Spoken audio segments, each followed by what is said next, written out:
क्या सरदार पटेल राष्ट्रीय स्वयंसेवक संघ से नफरत करते थे? क्या देश के पहले लौह पुरुष का राष्ट्रीय स्वयंसेवक संघ से मतभेद था? क्या राष्ट्रीय स्वयंसेवक संघ ने महात्मा गांधी की हत्या करवाई? कभी आपने सोचा है कि राष्ट्रपिता महात्मा गांधी के निधन के 7 दशक बाद भी ये सवाल क्यों बना हुआ है? क्यों बार बार ये सवाल उठाए जाते हैं? आज हम इसकी पड़ताल करेंगे।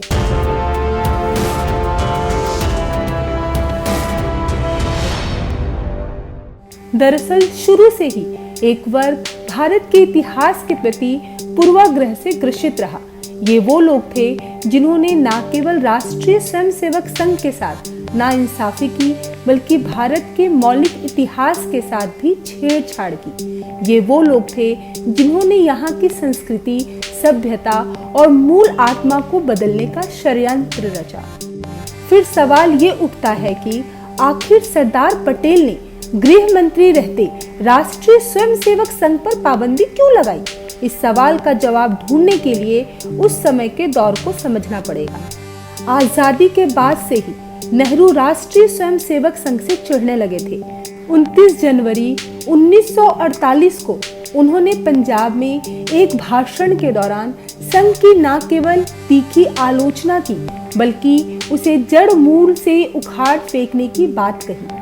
परंतु सरदार पटेल की सोच अलग थी। जयपुर में दिसंबर 1947 में और लखनऊ में जनवरी 1948 में एक भाषण के दौरान सरदार पटेल ने संघ की जमकर तारीफ की थी। उन्होंने कहा था कि संघ के स्वयंसेवक देशभक्त हैं। जो लोग उस समय संघ के खिलाफ कार्रवाई की मांग कर रहे थे, उनके लिए पटेल ने कहा था कि गुंडों के खिलाफ दंडात्मक कार्रवाई की जाती है, देशभक्तों के खिलाफ नहीं, और राष्ट्रीय स्वयंसेवक संघ के लोग तो देशभक्त हैं। ये सब चल ही रहा था कि 30 जनवरी 1948 को महात्मा गांधी की हत्या हो गई। फिर क्या था? कुछ लोगों ने राष्ट्रीय स्वयंसेवक संघ के खिलाफ तीखा अभियान छेड़ दिया। नेहरू के पूर्वाग्रह की वजह से सरकारी नेतृत्व में वातावरण इतना कलुषित बना दिया गया कि 2 फरवरी की रात को तत्कालीन सरसंघ चालक MS गोलवलकर को गिरफ्तार कर लिया गया। हालांकि गिरफ्तारी को लेकर जो धाराएं लगाई गई, उनसे भी नेहरू सरकार की नीयत का पता चल गया। उन्हें फौजदारी कानून की धारा 302 के तहत गिरफ्तार किया गया, मानो वे खुद महात्मा गांधी की हत्या में शामिल हो। इस मामले में फजीहत होने के बाद ये धारा हटाई गई और उनकी गिरफ्तारी प्रतिबंधक कानून के अंतर्गत की गई। संदेह के आधार पर नेहरू सरकार में गृह मंत्री रहे सरदार पटेल ने 4 फरवरी 1948 को संघ पर पाबंदी लगा दी। यही नहीं, संघ के अनेक कार्यकर्ताओं को जेल में डाल दिया गया। महात्मा गांधी की हत्या का संबंध संघ से जोड़ने के लिए उस समय 20,000 स्वयंसेवकों के घरों की तलाशी ली गई, लेकिन सरकार की तमाम जोर आजमाइश के बाद भी संघ के खिलाफ कोई सबूत नहीं मिला। इतने पर भी जब मन नहीं भरा तो तत्कालीन प्रधानमंत्री नेहरू ने 26 फरवरी 1948 को सरदार पटेल को एक पत्र लिखते हुए खरी खोटी सुनाई।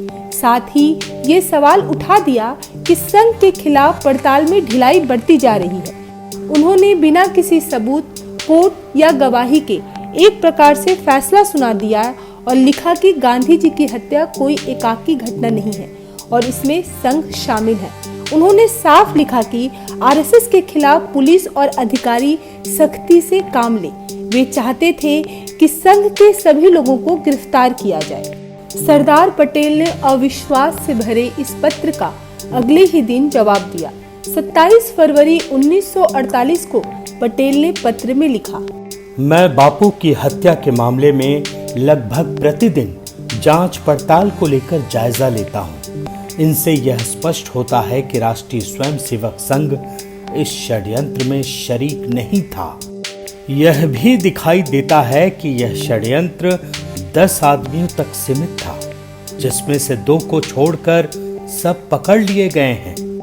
सरदार पटेल ने इस चिट्ठी में लिखा कि पहले भी वे संघ के प्रति ऐसा ही सोचते थे, लेकिन जांच में ऐसी कोई ठोस और महत्वपूर्ण बात नहीं पाई गई।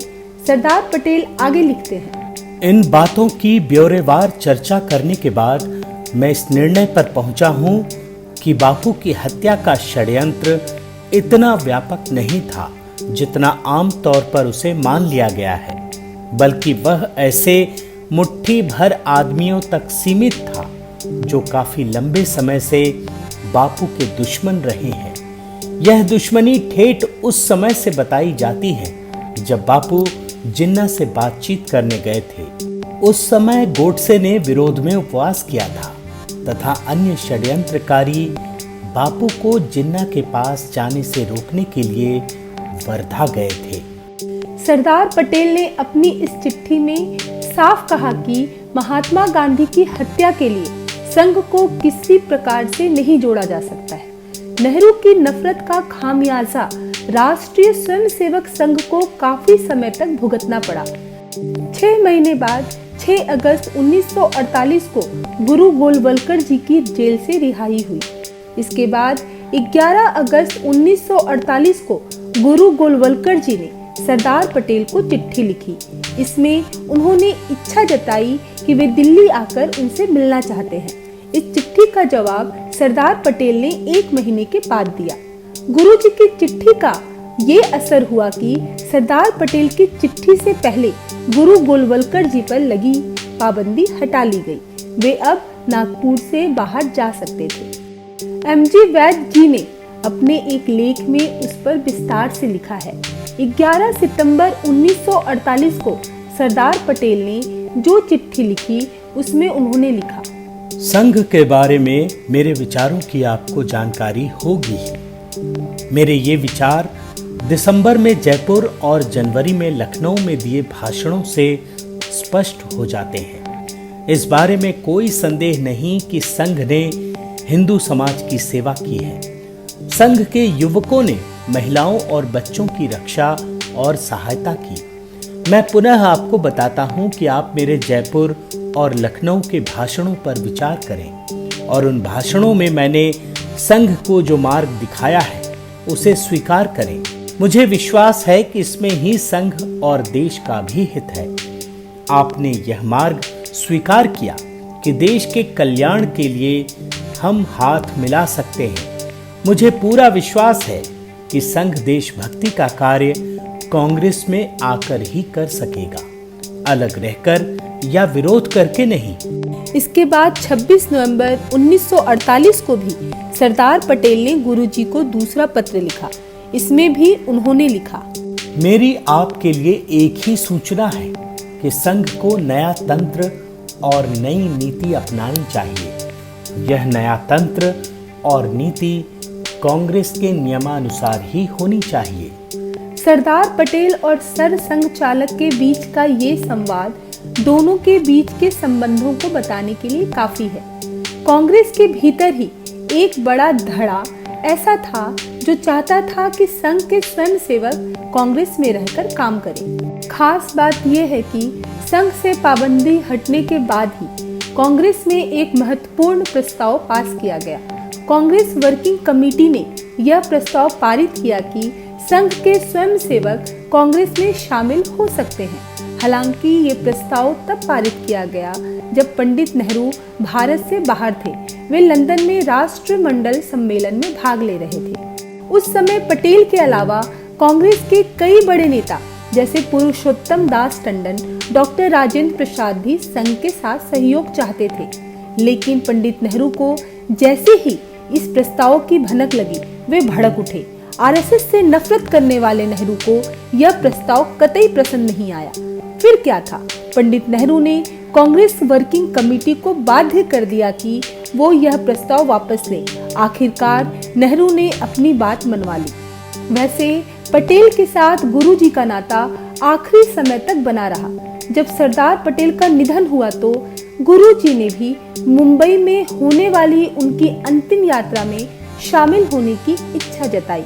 उस समय मध्य प्रांत के मुख्यमंत्री पंडित रविशंकर शुक्ल ने उनके आग्रह को स्वीकार किया और उन्हें विमान में अपने साथ ले गए।